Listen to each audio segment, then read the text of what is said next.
Hola a todos, ¿cómo están? Vamos a continuar aquí con el manual para el maestro y ahora estamos en el tema número 10, que dice, ¿cómo se deja de juzgar? Temazo. Miren, hay un punto interesante. Al final del tema número 9 nos dice que abandonar todo juicio es la condición necesaria para la salvación. Entonces imagínense la importancia que es el dejar de juzgar y por eso esta lección nos dice, ¿cómo se deja de juzgar? Vamos a leerla con detenimiento. Dice, juzgar, al igual que los demás mecanismos mediante los cuales el mundo de las ilusiones se mantiene vigente, es algo que el mundo no entiende en absoluto. Fíjense lo que nos está diciendo, que este mundo tal como lo vemos lo estamos sosteniendo con nuestros juicios. Esto me recuerda al día que hicimos en los viernes que hablamos de los juicios y yo les dije, este mundo se está sosteniendo de nuestros juicios, no nos damos cuenta y juzgar eh, bueno, no les adelanto. Vamos a continuar.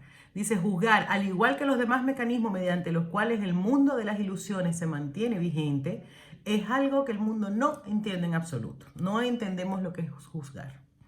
De hecho, se le confunde con sabiduría y se usa como sustituto de la verdad. Aquí no reconocemos la verdad, pero es un sustituto de la verdad, el juicio. Y se le confunde con sabiduría.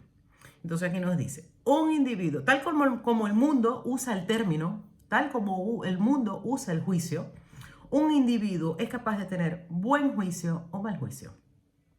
Y su educación tiene como objeto reforzar el primero y minimizar el segundo. La educación aquí tiene como objeto reforzar el buen juicio y minimizar el mal juicio. Existe, no obstante, una gran confusión con respecto a lo que significan estas categorías. No sabemos lo que es buen juicio ni lo que es mal juicio. Bueno, aquí lo dice. Lo que es buen juicio para uno es un mal juicio para otro. Miren, fíjense, lo que es buen juicio para uno es un mal juicio para otro. Y ahí empiezan las guerras, entre otras cosas. Y los occidentales les parece de muy buen juicio hacer ciertas cosas y a los orientales otro. Está en el mundo de la separación. Y entonces aquí lo que es buen juicio para uno es mal juicio para otro y todos quieren tener la razón. Lo que es más, una misma persona puede clasificar la misma acción como muestra de buen juicio en una ocasión y de mal juicio en otra. A ver, no, esto me parece algo de mal juicio. Y después escucho algo o leo algo, no, es de buen juicio. Y de pronto, un mes después, opinamos completamente distinto de lo mismo. Tampoco puede enseñarse realmente un criterio consistente para determinar lo que son estas categorías. En cualquier momento, el estudiante puede estar en desacuerdo con lo que su posible maestro dice acerca de ellas, o el maestro mismo puede ser inconsistente en lo que cree. Buen juicio, en este contexto, no significa nada, mal juicio tampoco. Interesantísimo. Oye, de verdad, ¿qué otra cosa nos explica lo que es el juicio mejor que esto? Una maravilla. Dice, es necesario que el maestro de Dios se dé cuenta, no de que no debe juzgar, sino de que no puede. Esto no nos dice el curso muchas veces. Es necesario que el maestro se dé cuenta, no de que no debe juzgar. No es un deber de que voy a tener castigo por ello. Es que no, sino de que no puede. Y entonces aquí nos explica por qué no puede juzgar. Al renunciar a los juicios, renuncia simplemente a lo que nunca tuvo. ¿Cómo es esto? Renuncia a juzgar, porque dice, al renunciar a los juicios, renuncia simplemente a lo que nunca tuvo. ¿Qué es lo que nunca tuvo? Nunca tuvo la capacidad de juzgar. Nosotros aquí no tenemos la capacidad de juzgar. Creemos que juzgamos. Y todo lo que juzgamos es buen juicio, mal juicio, es una cosa ilusoria, es una cosa, bueno, ya aquí nos va a explicar por qué no podemos juzgar. O sea, cuando estamos juzgando ilusiones. Y no sabemos juzgar. No podemos juzgar. No tenemos la razón de juzgar, porque no sabemos. No tenemos la capacidad de juzgar. Esto lo tenemos que asumir. Aquí, y de hecho, es bien interesante cuando uno decide ser obediente. Obediente con la confianza. Es decir, ok, yo no tengo la capacidad de juzgar. Y nos pillamos juzgando.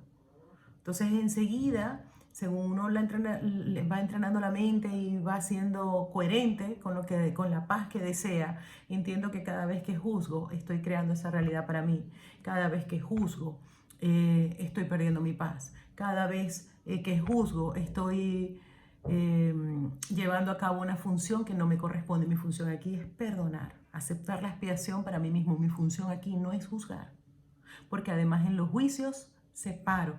Pero bueno, aquí nos sigue explicando. Dice, al renunciar a los juicios, renuncia simplemente a lo que nunca tuvo. Nunca tuve la capacidad de juzgar. No estoy perdiendo nada. Por lo menos dejo de decir disparate y de creerme disparate. En realidad, simplemente se ha vuelto más honesto, claro. Ha vuelto más honesto en que no tengo la capacidad de juzgar. Entonces no juzgo porque no puedo. No lo sé hacer. Ok. Al reconocer que nunca le fue posible juzgar, deja de intentarlo. Esto no es un sacrificio. Por el contrario, se pone en una posición en la que el juicio puede tener lugar a través de él en vez de ser emitido por él. Fíjense esto. Al reconocer que nunca le fue posible juzgar, deja de intentarlo. Dejo de intentar juzgar. Y entonces no es ningún sacrificio, de hecho es una liberación inmensa. Qué bien que yo no tengo que estar juzgando nada y simplemente ser. Dice, por el contrario, se pone en una posición en la que el juicio, o sea, el verdadero juicio, que no es el que nosotros emitimos, dice, puede tener lugar a través de él en vez de ser emitido por él. Y este juicio no es ni bueno ni malo. Es el único juicio que existe y es solo uno. Aquí nos dice, se pone en posición al tomar conciencia y decir, no voy a dejar de intentar juzgar porque no sé juzgar, porque no puedo. Entonces se pone en una posición en la que el juicio el verdadero juicio puede venir a través de él. Y ese juicio no es, esto es bueno y esto es malo, porque estaría calificando las ilusiones. Y entonces, de alguna manera está diciendo, hay grados de dificultad en los milagros. Dice, es el único juicio que existe y es solo uno. Y aquí nos dice, ¿cuál es el único juicio que puede el Maestro de Dios ponerse en la posición de recibir y de aceptar? El Hijo de Dios es inocente y el pecado no existe. Ese es el juicio del Espíritu Santo. El Hijo de Dios es inocente y el pecado no existe. El objetivo de nuestro programa de estudio, a diferencia de la meta del aprendizaje del mundo, es el reconocimiento de que juzgar en el sentido usual es imposible. Es el reconocimiento. Claro, aquí nos está diciendo, la meta del aprendizaje del mundo es tener buen juicio y minimizar el mal juicio. Aquí el objetivo de nuestro programa de estudio es el reconocer que juzgar en el sentido usual es imposible. Esto no es una opinión, sino un hecho. Para poder juzgar cualquier cosa correctamente, uno tendría que ser consciente de una gama inconcebiblemente vasta de cosas pasadas, presentes y por venir. Miren, esto no es una opinión, sino un hecho. Para poder juzgar cualquier cosa correctamente, uno tendría que ser consciente de una gama inconcebiblemente vasta de cosas pasadas, presentes y por venir. Uno tendría que reconocer de antemano todos los efectos que sus juicios podrían tener sobre las personas y sobre todas las cosas que de alguna manera están involucradas.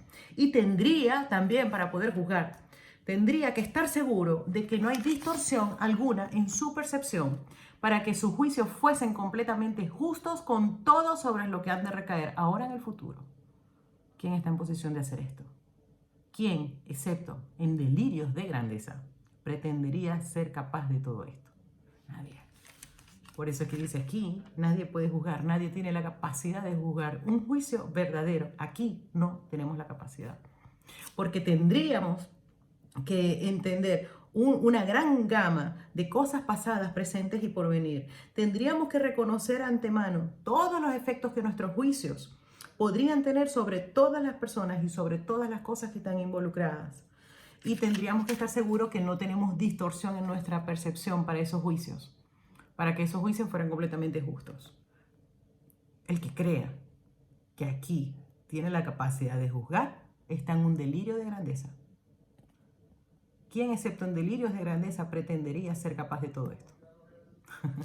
Entonces aquí nos dice, ¿recuerdas cuántas veces pensaste que estabas al tanto de todos los hechos que necesitabas para juzgar algo y cuán equivocado estabas?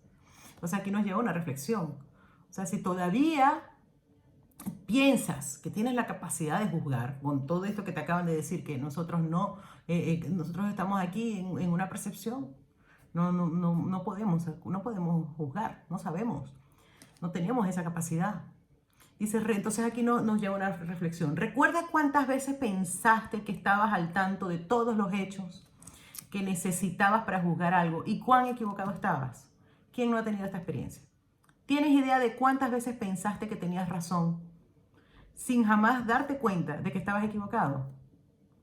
¿Por qué habrías de querer usar una base tan arbitraria sobre la que tomar tus decisiones? Formar juicios no es muestra de sabiduría. La renuncia a todo juicio lo es. Formar juicios no es muestra de sabiduría. La renuncia a todo juicio lo es. Forma pues un solo juicio más. Hay alguien a tu lado. Aquí nos dice un juicio que es el que podemos tener. El único. Forma pues un solo juicio más. Hay alguien a tu lado cuyo juicio es perfecto. Él conoce todos los hechos pasados, presentes y por venir. Eso que nosotros desconocemos. Conoce los efectos que sus juicios han de tener sobre todas, que su juicio, lo pone con esa mayúscula, con el juicio de Dios. Conoce los efectos que sus juicios han de tener sobre todas las personas y sobre todas las cosas que de alguna manera están involucradas. Y Él es absolutamente justo con todos, pues en su percepción no hay distorsiones. Abandona, por lo tanto, todo juicio. No con pesar, sino con un suspiro de gratitud. Fíjense lo que nos dice. Cuando nos dice así es porque pensamos que al dejar de juzgar vamos a ser vulnerables. Y dice, no, suéltalos. Y no con pesar, no vas a perder nada, sino con un suspiro de gratitud. ¡Oh, qué alivio! Es lo que yo les puedo decir, qué alivio. Ahora estás libre de una carga tan pesada que solo podría haberte hecho tambalear y caer debajo de ella. Y todo es una ilusión, nada más. Ahora el Maestro de Dios puede levantarse aliviado. Ay, miren, se lo acabo de decir y yo no lo había leído ahora mismo. Ahora el Maestro de Dios puede levantarse aliviado y seguir adelante con paso ligero. Pero este no es el único beneficio. Su sensación de preocupación ha desaparecido, pues no tiene ninguna razón para ello. ¿Quién puede preocuparse cuando no ha emitido un juicio? El juicio. Cada vez que nosotros estamos preocupados hemos emitido un juicio. Démonos cuenta. La ha abandonado. A ver, su sensación de preocupación ha desaparecido, pues no tiene ninguna razón para ello. La ha abandonado junto con sus juicios. Se entregó a aquel en cuyo juicio ha elegido ahora confiar en lugar del suyo propio. Ya no comete errores. Su guía es infalible. Y donde vino a juzgar, ahora viene a bendecir. Donde antes iba a juzgar, ahora viene a bendecir. Donde ahora ríe, antes venía a llorar. No es difícil renunciar al hábito de juzgar. Lo que sí es difícil es aferrarse a él. El Maestro de Dios lo abandona gustosamente en el instante en que reconoce su costo, el costo de juzgar. Toda la fealdad, entonces aquí nos dice cuál es entre los costos de juzgar. Toda la fealdad que ve a su alrededor es el resultado de sus juicios. ¿Por qué no puede ver algo que no ha juzgado y que le ha dado importancia? Al igual que todo el dolor que contempla. De ellos se deriva toda soledad y sensación de pérdida, el paso del tiempo y el creciente desaliento, la desesperación enfermiza y el miedo a la muerte. Miren el costo de juzgar, lo voy a decir lentamente. Toda la fealdad que ve a su alrededor es el resultado de sus juicios, al igual que todo el dolor que contempla. De ellos se deriva toda soledad y sensación de pérdida, el paso del tiempo y el creciente desaliento, la desesperación enfermiza y el miedo a la muerte. Y ahora el Maestro de Dios sabe que todas esas cosas no tienen razón de ser. Ni una sola es verdad.